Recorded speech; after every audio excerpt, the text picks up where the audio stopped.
Dallas, Dallas, Dallas, Dallas. It's the Dallas After Show here on JLJ Media. I'm James Lott Jr.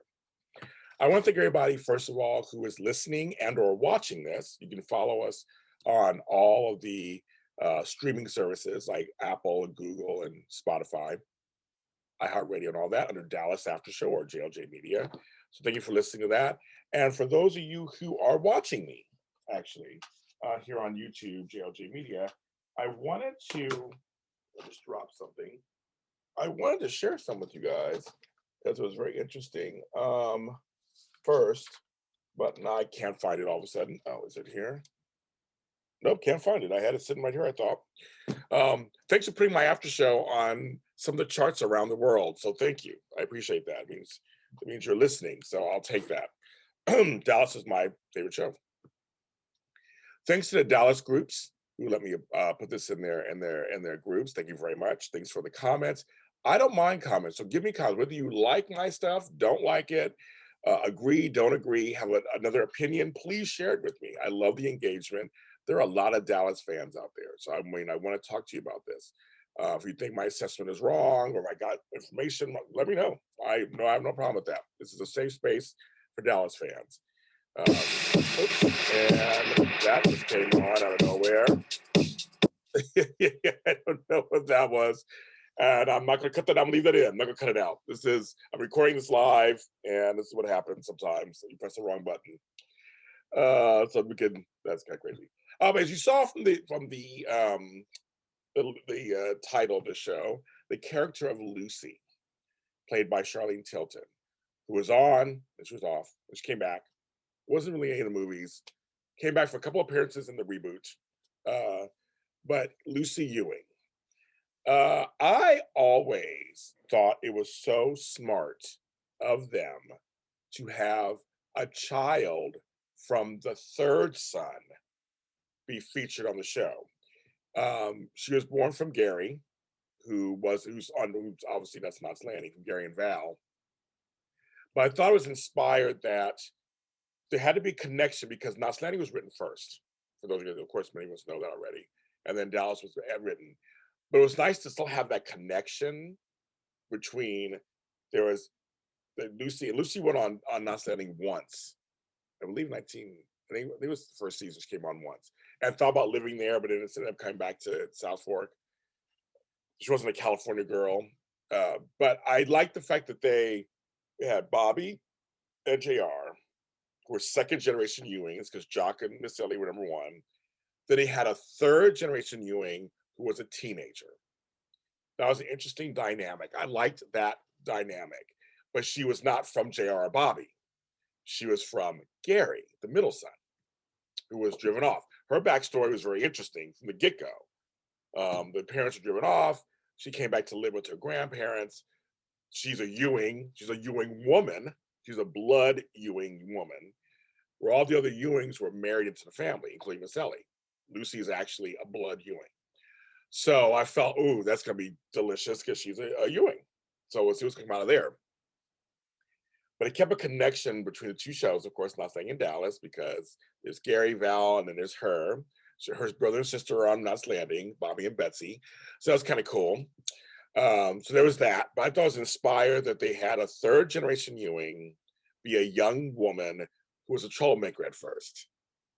You think you're rich, you grew up rich, your parents really aren't around. It totally makes sense, right? It makes total sense. There should be a little Hellcat. And her in the first season, those first 5 episodes and stuff, she came on at gangbusters.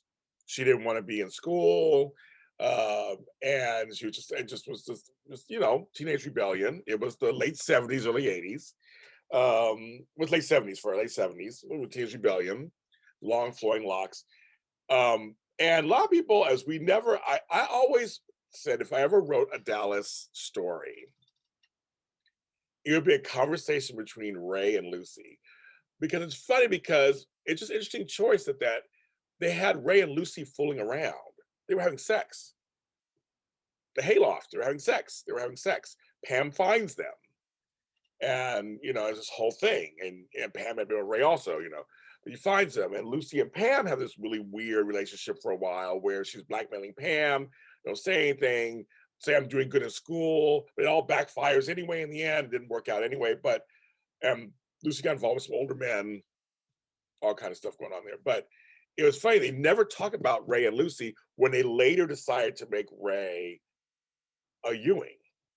So technically, they're half aunt, half uncle, half niece. Still, there's blood in there. It's still blood. They're related biologically, but it's not full on, I guess. And I'm trying to explain it away. It just was never explained. Ray became a Ewing, which I thought was great. The ranch hand who represents that side of the Ewing side, the ranch, became a member of the family. And he's never acknowledged it. There was never a wink, never a nod. I guess on some level that was smart, right? Because it's kind of like, we want to forget about that quickly. Let's not talk about it. Maybe it'll go away. And we didn't hinder the show any. I mean, it's the Ray character had years of storyline, and Lucy did too. But I'm just thinking, for us fans, we all remember, longtime fans or who watched it in the beginning. That was some kind of an interesting thing. And I understand as a writer, sometimes you change story. For a show that's been on for years, you're changing story, making sure we get interesting. It's a soap opera. Maybe that's why we get away with it, possibly. And I think that's and you just say, okay, let's just not talk about it. It didn't happen. Go about our business. She had the next relationship she had, a big relationship she had, was with Kit. I didn't remember his last name, which was Main Worry, which I forgot that was his last name. He turned out to be gay.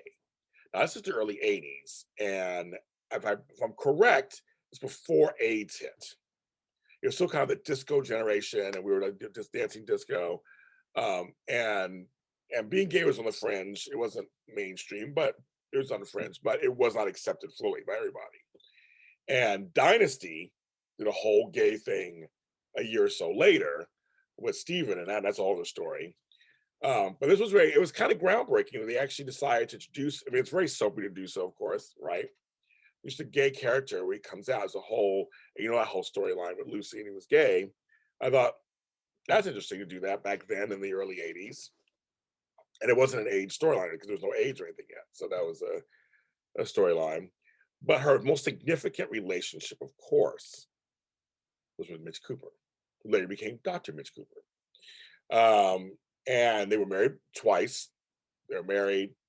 He was the poor thing wasn't, he was poor, she was, rich. That came into play. Later they got married again. The doctor thing happened. Lucy had several things happen to her, that were kind of groundbreaking also. She had an abortion while on Dallas. That was something that was not acceptable. They didn't do very much. She had been raped. She had been kidnapped, which happens on soaps. But it was her Mitch marriage that was it was a big story and a big storyline. Because the next generation Ewing getting married to this poor doctor, and then later getting remarried, and they leave the show, and then she comes back saying you just work too much, which makes sense. That makes sense on some level. That totally makes sense. Doctors work a lot. I mean, there's a lot of things you have to do. She was also involved with Ray Krebs' cousin Mickey Trotter. Remember him? And of course, he was killed. He was in a hit and run. That ended in tragedy. But Lucy mainly was there to just be, and she had snarky remarks to Uncle JR, and it was kind of hotsy-totsy around the house. I always felt, and I see if you agree with me, Dallas fans, I always felt the character Lucy was never fully realized. I felt like she's a Ewing woman. And it was like, well, does she want to be glamorous, or should she be more ranch-like? The lady of the young lady of the South Fork. I felt she could have been a formidable presence if they really had worked her. I felt that, especially later when the reboot came back, they should have made Lucy the leader of that next generation of Ewings. That John Ross and Christopher should come to her for advice. You could have made her a good girl. You could have made her a villain, whichever. but like Miss Ellie's not there, and Annie and Sue Ellen are not Miss Ellie. They're just not. But I thought the granddaughter, I thought she should be like kind of the lady of Southwark on some level. I mean, it's her family's legacy. And if her younger cousins come to her and she gives them advice and she talks to them or she helps them out, she's rich. Why was she more into the Ewing family, Ewing Oil or Ewing Energies, whatever company they use? Why was she part of that a little more? Why didn't they could have made her a strong, formidable woman, or made her super just glamorous and whimsical. And I feel like there were so many ways it could have went with her because she's a Ewing. She's an actual Ewing, a blood Ewing. And I thought it would be really great if they gave her meaty, juicy, just like big time as she matured on the show storylines.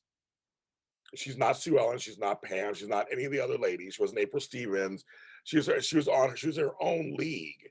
And I thought, just because she was a Ewing, she should have just had more coming. So I don't know. Maybe I'm wrong. I don't know.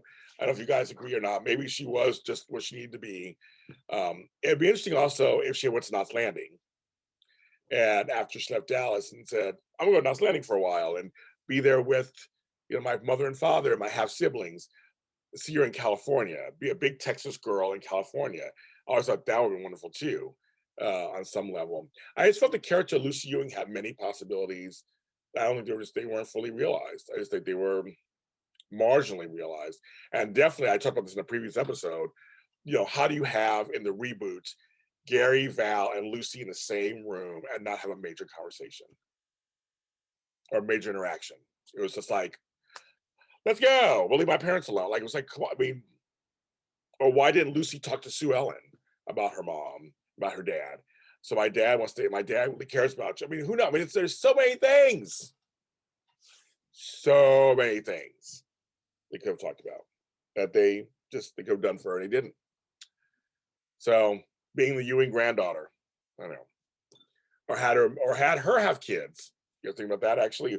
What if she had in that big gap between the last show and the reboot, she could have had a daughter or a son, and it's another Ewing, of course, and they could have totally got into it. But anyway, as you know from the last episode, I didn't like the reboot. I really did a lot of things wrong, and they could have done more. But you can watch that episode and hear me talk about that. But I'm James Lott Jr. Thank you, everybody, for watching and listening. More episodes coming. Thank you very much. If you love Dallas, talk to you later.